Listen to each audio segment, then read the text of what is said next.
Bonjour, je suis Antoine Van Den Broek, cofondateur de Mutinerie. Mutinerie, c'est un espace de travail collaboratif, un espace de coworking situé dans le 19e, un espace qui accueille des entrepreneurs, des startups, des freelances et des artistes. Dans un contexte de crise où on a du mal à créer de la valeur, la question de la répartition de la valeur est très importante. Et je pense concrètement à des initiatives ou des sociétés comme Airbnb ou Blablacar ou Jump, qui sont autant de sociétés qui visent à, euh, à partager des ressources, en fait, des ressources non utilisées. Ces entreprises rencontrent souvent des barrières administratives parce qu'elles entrent en conflit avec des structures, disons des groupes d'intérêt déjà existants comme l'hôtellerie pour Airbnb ou l'univers des taxis pour Jump, par exemple. Je voulais savoir ce que vous comptiez faire justement au niveau réglementaire pour pouvoir permettre à ces nouvelles initiatives et ces nouveaux modèles d'émerger.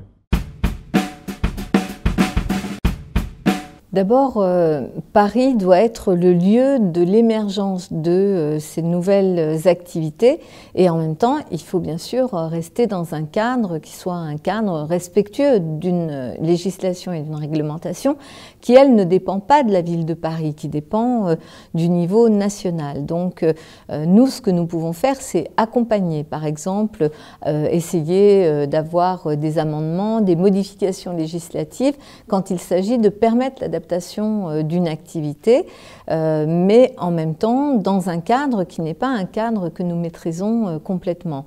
Je pense qu'il faut se donner la possibilité de l'expérimentation. Et vraiment, là, pour le coup, Paris peut permettre de bousculer un peu les cadres.